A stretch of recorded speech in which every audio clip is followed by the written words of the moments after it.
What's going on, everybody, and welcome back to another installment into the extraordinary life of Emon. I'm your host, and today we are back on our platform here. It has been a crazy week because school just started and it feels like everybody has lost their mind, but we are finally back on here, so we're gonna go ahead and tell another story. So I've been catching a bunch of thieves basically, and this story today is actually one of them. I recently got into a use of force, so I said I'd jump on here and talk about it. But before we get into any of that, do me the favor, like this video, subscribe to the channel if you haven't already, leave me a wonderful comment down below. All that being said, let's go ahead and get right into it.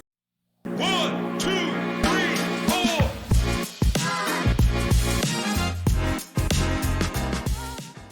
Okay, so during this time throughout the US, it's basically back to school times. You have different places, different states, different programs, but around this time, the summer's ending, Labor Day is coming up, the kids are going back to school. So a lot of people don't really have it like that. And I understand to some capacity, but I still can't let you do what you want to do. Unfortunately, in this story, it was a situation like that to where I understand, but I still had to put a stop to it. So because I'm like in and out of court all the time, I know everybody there, the probation people, the loss prevention guys from Walmart, Target, all of those guys I have a working relationship with because I see them all the time and I deal with a lot of calls for service, whether it be someone stealing, whether it be somebody they want trespass from the store, all of that. So one of the loss prevention guys that I know on a regular basis, he called me on my work phone and he said, hey, listen, I have someone here who has been stealing from the store throughout the whole day. She and her boyfriend are in the store actively stealing right now. I said, okay, let me pass by the store and we'll see if they do actually pass the final point of sale. We can approach, we'll detain, we'll charge accordingly. That's how we're doing business. He said, okay. So I drive my car, I get there, I make contact. They're still in the store. They're still gathering belongings. They have not passed the point of sale just yet. So technically, as of that moment, they didn't do anything illegal. So we're watching them on CCTV camera. They pick up an outfit. They go into the fitting room wearing one outfit, and then they come out of the fitting room wearing another outfit. Unfortunately, at this Walmart, they didn't have anybody working in the fitting room to really stop them, to really call them out on what they're trying to do. So they were able to get in, change clothes into some stolen clothes, and then come right back out. Unfortunately for them, they didn't know that right outside of those fitting rooms is a big old camera that's looking dead at them. This Walmart actually had very good cameras. You can literally read license plates. You could read text messages off the phone. So everything that you're doing, we can see you, and it's outstanding. It's truly outstanding. So we continue to watch what they're doing in the store, and sure enough, approximately like 5 or so minutes later, they are starting to head towards the exit. I go outside and I man one of the doors. I'm literally just standing by the door, not doing anything, saying hi to customers, greeting people, smiling. I feel like I worked at Walmart. I was like a door greeter, just in a law enforcement outfit.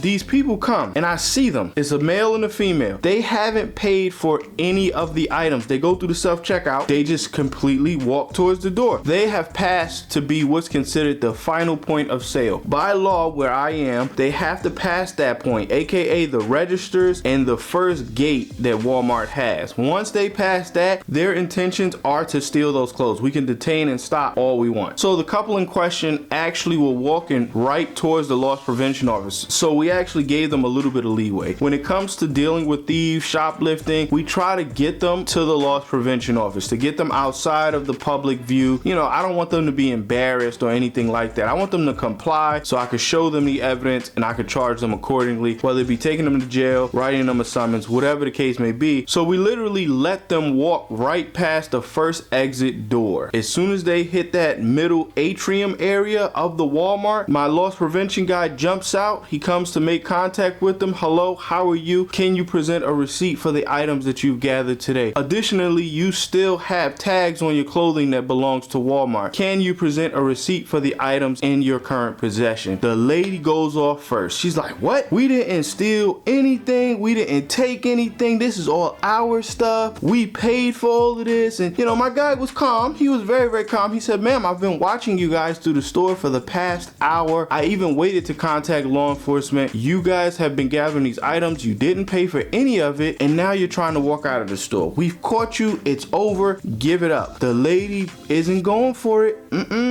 She starts yelling, she starts cursing at him. So obviously for me, I already know what time it is. I step right in. Okay, you both are hereby being detained in reference to the law. I'm gonna detain you until we can get to the bottom of this. They're not going for that. They keep yelling. At this point, the male steps to me. So I tell him, sir, you're hereby being detained. Go ahead and put your hands behind your back. You're going in handcuffs for the duration of the investigation. He says no. He says, no, I'm not going in no handcuffs. I'm taking my cart. Me and my girl, we leaving. I said, no, you are not. You're not taking your cart and you're not leaving the store until I say otherwise. If you have a problem with that, you can sit in my car or you can go to jail. Which one you want? He said, well, I guess we're gonna be fighting then. I said, well, I guess we're gonna be fighting then. So I pulled out my handcuffs. I got my handcuffs in my left hand and I got my hands up. I'm ready to go. So he was grabbing the cart with his right hand. He's a righty. So guess what I did with my left? I hit the cuff on it, click, click. So I have now control of his right hand, and his right hand is now in a hand restraint and he's trying to buck the system. Exactly. He's trying to like twist. He's trying to turn. He's trying to do this. He's trying to swing at me with his left. His left has no power because of how close I am to him and because he honestly can't fight. Like I could tell by the way he was trying to wildly swing, he can't actually fight. He's trying to throw haymakers instead of straights and jabs. He can't fight. But in doing so, he let go of the cart. So the loss prevention guy actually went to get the cart so that they couldn't run off with the items just in case I had to chase them. At this point, I tell him, stop resisting, go into these hand restraints and we'll settle the matter. You are already going to jail for obstruction of justice. As soon as you started this, it's happening. You're going to jail. So the gentleman continues to fight. I actually had to escort him to the ground. I did a leg sweep and slammed him on the ground. When I went to put the secondary cuff on his left arm, which at this point he's done. He's winded. He's done. He doesn't want to fight anymore. It's over. The girlfriend springs into action. She pushes the loss prevention guy who was trying to basically keep her at bay this entire time. So I give him credit for that. When you need to aid law enforcement, definitely aid law enforcement. I'm only one guy. I can fight, but if it's 2-on-1, it's still going to be a rough time. So if you can help, definitely help. So she actually ran up towards me. Unfortunately for her, I was actually able to get the left handcuff on before she can get on top of me, before she could jump on me, before she could do anything. She tried to gank me. If you know what that means, she tried to gank me. Some people say that she tried to bank me. Whatever the case is, she tried to catch me off guard, and unfortunately for her, it did not work. I stood up, I got into prime stance for fighting, and she was in prime kicking position, so I used my legs and hit her with a straight kick to the stomach. And if you hit someone in the stomach, their diaphragm is right there, so they actually, all the wind is gone. So you hit that